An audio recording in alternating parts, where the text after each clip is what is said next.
बात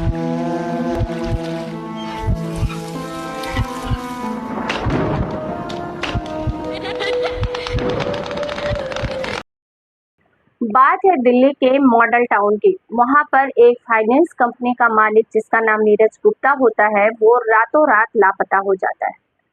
1 से 2 दिन निकलता है। उसकी पत्नी, बच्चे सब बहुत ज्यादा परेशान होते हैं। दोस्तों तक बात जाती है और दोस्त अपनी तरफ से हर मुमकिन कोशिश करते हैं उसे ढूंढने की, लेकिन कहीं से कोई सुराग नहीं मिलता। और जब किसी को कहीं कुछ पता नहीं चलता तो परिवार परेशान होकर पुलिस के पास जाती है। और पुलिस जब इस केस का खुलासा करती है, सभी के रोंगटे खड़े हो जाते हैं। दोस्तों, जानेंगे इस पूरी सच्ची घटना के बारे में विस्तार से। आगे बढ़ने से पहले अगर आपने अभी तक हमारे चैनल को सब्सक्राइब नहीं किया है तो प्लीज सब्सक्राइब करें।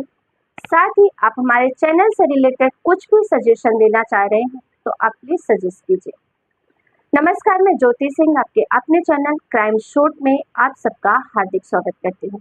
दोस्तों, ये जो सच्ची घटना आपको सुनाने जा रही हूँ, ये है दिल्ली के मॉडल टाउन की और बात है नवंबर 2020 की।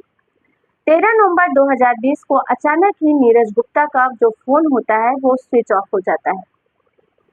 पत्नी परेशान होती है। पूरा 13 तारीख निकल जाती है और बात है 14 तारीख, जब उसके पत्नी जो होती है आंचल आंचल गुप्ता, वो उनके दोस्तों को कांटेक्ट करती है और सभी को बताती है। और उनके जो दोस्त, एक जो बेस्ट फ्रेंड होते हैं जिनका नाम होता है मनदीप मित्तल, वो यही सांत्वना देते हैं कि भाभी आप चिंता मत कीजिए, जितना जल्दी हो सका मैं नीरज को जरूर ढूंढ लूंगा।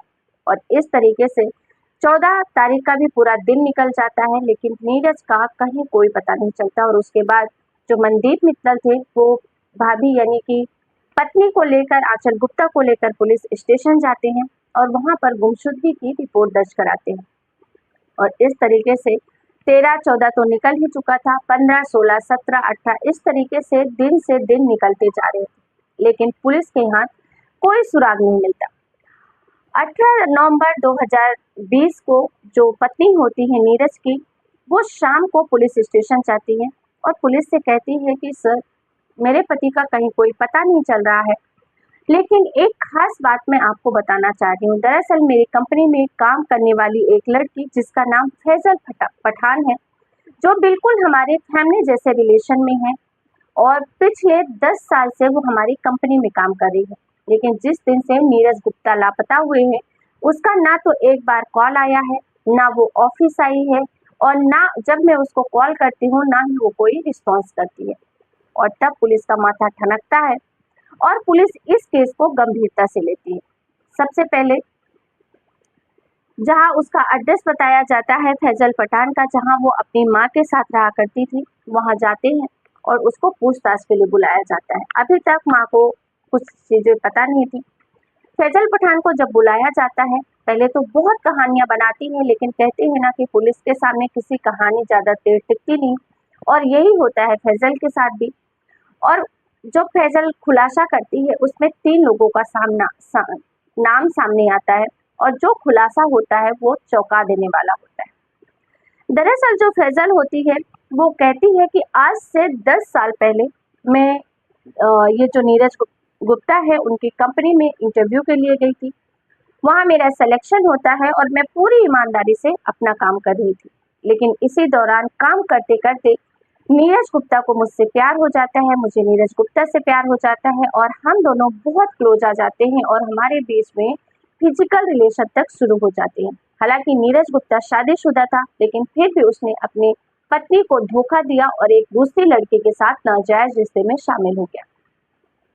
ये सब कुछ सिलसिला चलने लगता है। पत्नी को इस चीज की कोई भनक नहीं थी। फैजल का घर आना जाना था, सब कुछ ठीक था। एक नॉर्मल एम्प्लॉय की जगह की बहुत ईमानदार एम्प्लॉय है, बहुत अच्छी लड़की है। बस इसके अलावा जो आंचल गुप्ता पत्नी थी उसे कुछ नहीं पता था। 10 साल का लंबा सफर इसी तरीके से एक अंधे रिश्ते में चला जाता है, क्योंकि एक तरफ नीरज गुप्ता अपनी पत्नी को धोखे में रखकर दूसरी तरफ वो अपनी गर्लफ्रेंड फैजल पठान के साथ अपनी अय्याशी करता रहता है। जब 10 साल का समय बीत जाता है, अब फैजल पठान की जो एज थी वो ज्यादा हो रही थी और जो फैजल की माँ थी वो कहती है कि अब बेटा तुम्हें शादी कर लेना चाहिए।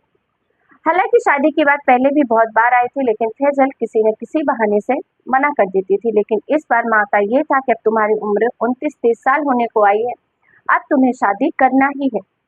और इस तरीके से एक जुबैर नाम के लड़के के साथ जो फैजल की माँ होती है, वो शादी की बात छेड़ देती है, पक्की कर लेती है। और ये बात फैजल नीरज गुप्ता को बताती है। नीरज गुप्ता गुस्से में लाल पीला हो जाता है और बोलता है कि तुम चिंता मत करो, मैं तुम्हारी शादी किसी से नहीं होने दूंगा, मैं चलकर तुम्हारी माँ से बात करूंगा। और इस तरीके से 13 तारीख को नीरज गुप्ता जो होता है वो फैजल के घर जाता है, जहाँ पर फैजल होती है, उसकी माँ होती है और साथ में वो लड़का जिससे शादी होने वाली थी जुबैर, वो भी वहीं मौजूद होता है। नीरज गुप्ता फैजल की माँ से बात कर रहा था और बातों बातों में उनकी आर्गुमेंट बढ़ जाती है और जो फैजल की माँ होती है उसे बहुत ज्यादा गुस्सा आता है और वहीं घर में पड़ा ईंट उठाती है और वो नीरज गुप्ता के सिर पर दे मारती है। जब सिर पे लगता है तो नीरज वहीं आधी बेहोशी हालत में गिर जाता है और जब वो गिर जाता है तब उसके घर वाले यानी कि जो जुबैर होता है और उसकी माँ होती है, सब मिलकर उसको चाकू से, डंडों से, लोहे की राडों से पीट पीट कर, मार मार कर वहीं उसकी हत्या कर देते हैं। अब जब नीरज गुप्ता की मौत हो जाती है तो उन लोगों को लगता है कि अब क्या करें, पकड़े जाएंगे। तब जो जुबैर होता है वो ट्रेन के पेंट्री में काम करता है, तो वहाँ वो एम्प्लॉय होता है और वो कहता है कि एक काम करो, घबराने की जरूरत नहीं है, इस लाश के छोटे छोटे टुकड़े कर दो और एक सूटकेस में प्रॉपर केमिकल वगैरह डालने के बाद पैक कर दो ताकि किसी तरीके की कोई स्मेल ना आए। और मैं इस लाश को कहीं ऐसी दूर जगह फेंकूंगा कि वहां अगर बॉडी मिल भी गई पुलिस को तो कोई पहचान ही ना पाए कि आखिर ये व्यक्ति है कौन। और यही सही होता है। उसको बॉडी को काट के फैजल भी वहां मौजूद होती है, पूरी मदद करती है और इस तरीके से उसकी बॉडी को काट कर पैक कर दिया जाता है। और जो जुबैर होता है वो दिल्ली निजामुद्दीन से जो एक ट्रेन चलती है राजधानी एक्सप्रेस जो कि गोवा के लिए जाती है, उस ट्रेन में वो काम करता है और वहां ले जाकर अपने साथ एक बड़ा बैग वो लेकर चला जाता है, क्योंकि अब वो वहां का एम्प्लॉय था, जुबैर पेंट्री में काम करता था, सामान उसको लाना ले जाना रहता था और वहां की चीजें उसे अच्छे से पता थी कि कहाँ से एंट्री है, कहाँ से एग्जिट है, कहाँ से क्या हो सकता है। और इस तरीके से वो बैग ले जाकर अपने पेंट्री में रख लेता है और वहां से लगभग 900 से भी ज्यादा किलोमीटर दूर जो गुजरात का एरिया आता है, एक भरोच इलाका, वहां जाकर वो उस सूटकेस को फेंक देता है। हालांकि 14 तारीख को ही वहां की जो पुलिस थी, स्थानीय पुलिस, उसको बॉडी मिल भी जाती है, उसने वो आसपास के एरियो में सूचना भी देती है, लेकिन दिल्ली पुलिस ने शायद उतनी गंभीरता इस केस में दिखाई नहीं थी और इस तरीके से इस केस का खुलासा होता है।